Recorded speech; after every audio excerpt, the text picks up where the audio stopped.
Kaixo, Ana! Kaixo, Jenny, zer moduz? Ondo eta zu? Ondo ere bai? Jo, benetan, mila esker bihotz etortzeagatik. Eskerrik asko zuri, konbiteagatik. Ana jaka, andoaingoa, baina Iruñan bizitzaka ikasketak burutzen hasi zinenetik, ez? Hori da, bai. Egon nintzen 5 urtez han, ikasten, gero itzuli nintzen herrira. Ai, Bai, egon nintzen urte bat baino gutxiago. Madrilen ere, eta gero ja lan atera zitzaidan Iruñan, eta asko maite nuen Iruñan nahi nuen itzuli. Eta area itzuli eta han gelditu nintzen. Orain arte. Osake, ja, irun nafartartua esaten duen bezala. kazetaritza ikasi zenuen zergatik. Kasetaritza ikasi nuen, zergatik ikasi nuen? Beti anei gustatu zaidalako idaztea, eta orduan, kasetaritza zen, momentu hartan, pentsatu nuen gehien hurbiltzen zana, idaztera, eta, horregatik, bai. Komunikabideetan egin duzulan berria eta alako egunkarietan zenelako esperientzia dira horiek. Begira, nik kazetaritzan ibili naiz, baino beti pixka bat, ez dakit, gehiegi sufritu gabe, kazetaritza nahiko gogorra da lan bezala. Nik uste baietz, horri biltzen direnak, goizta arratsaldez, berriaren bila, nik ezagutu dudan eta bizi izan dudan izan da pixka bat kolaborazioak egitea, adibidez Euskal Herria Irratian, nere testuak sortzen, berrian ere iritzia ematen, eta bestela lan batean egiten dut, beste profesio batean sartu nintzen gero, hori liburu salmentan eta kazetaritzan egin dudan izan da pixka bat osagarria edo, eta gustoko lana, gustoko zerbait. Orduan, hori, esperientzia oso ona.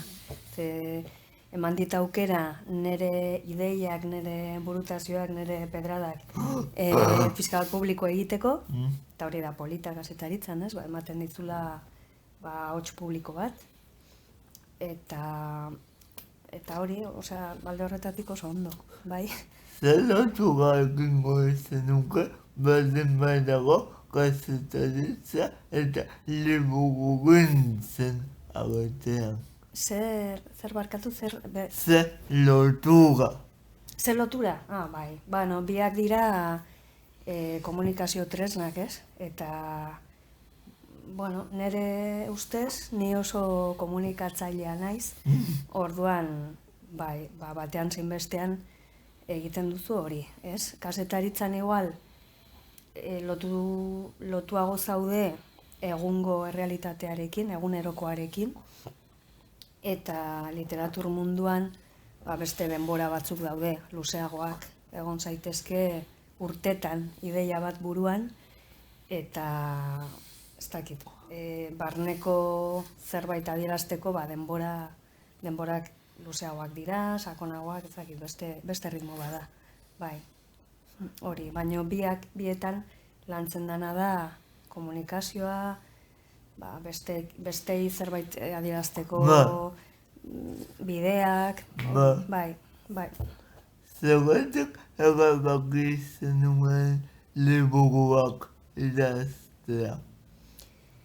Hori txikitatik neukan, ez dakit, saletasun hori, oso txikitatik hasi nintzen ipuintxoak idazten, poesia, baditut gordeta kuaderno batzuk, nire poemekin, aspaldiko poemekin, eta netzako zen, ez dakit zergatik, nik uste dut batzu dugula behar hori, ez, gauzak paperean adierazteko, eta gero denborarekin iritsi ziren liburuak. Hasieran nire kuadernoak ziren, gero hasi nintzen lehiaketetan aurkezten, eta gero aldizkarietan argitaratzen, eta momentu batean, lehenengo liburu atera zen, gero beste bat, eta horrela.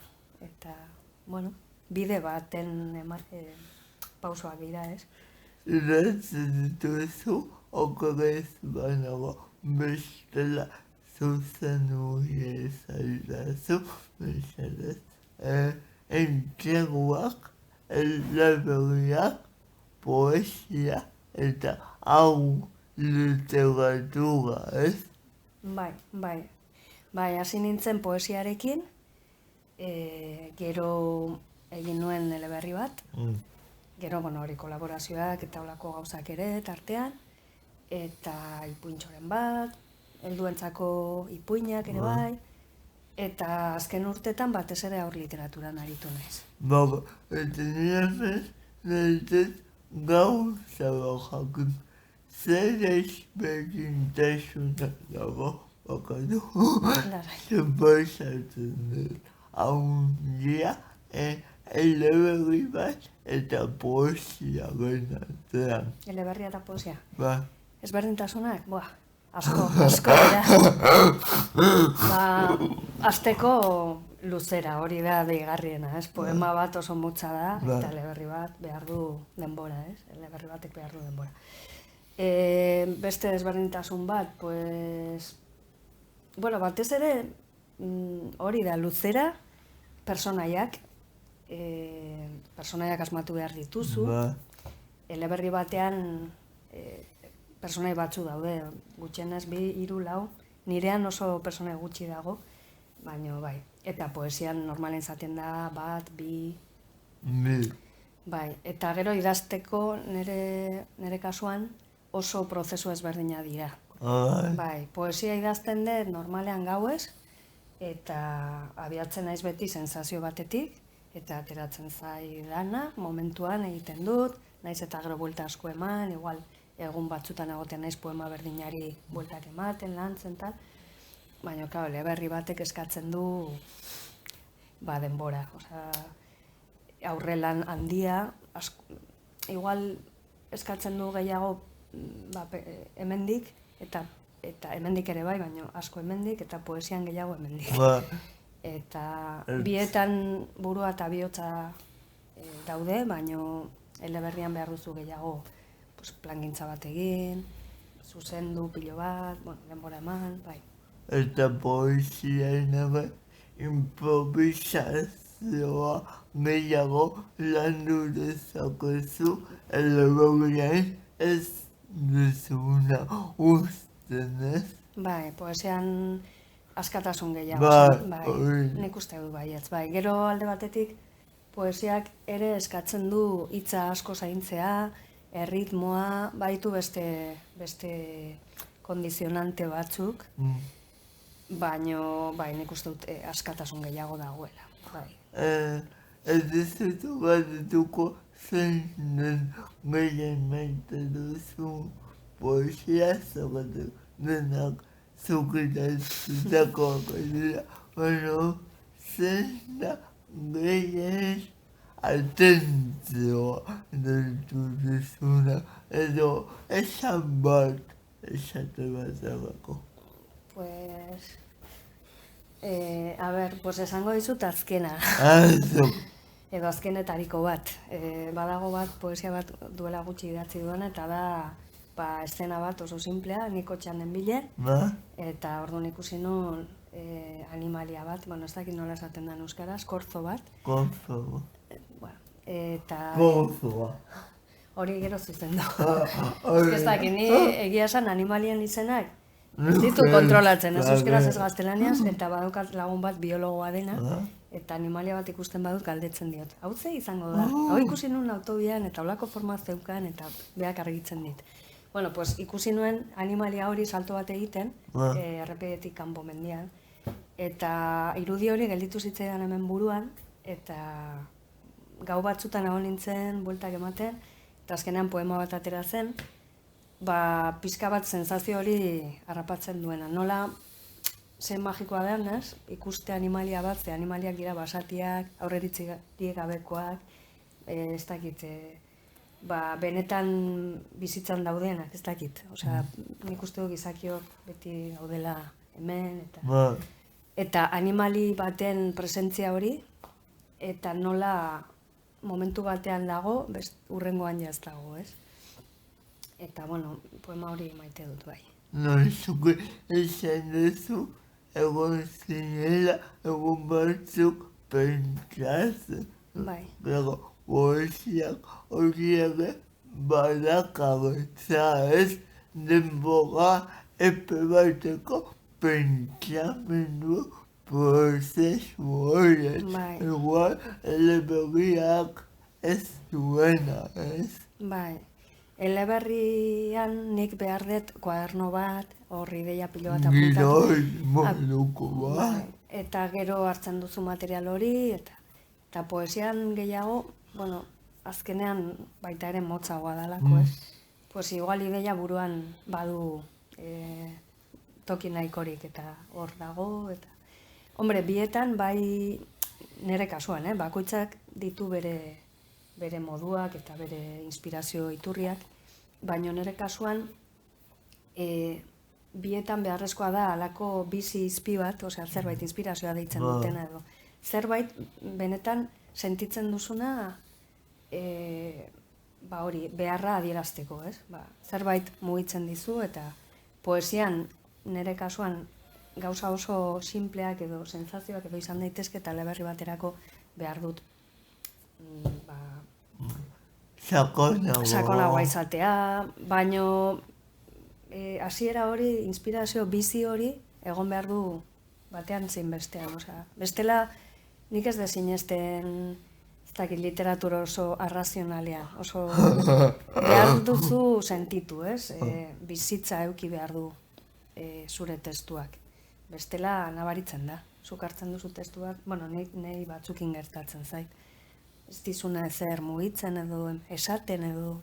Eta gainera testu guztiak ez dira aterako bapatean, ez?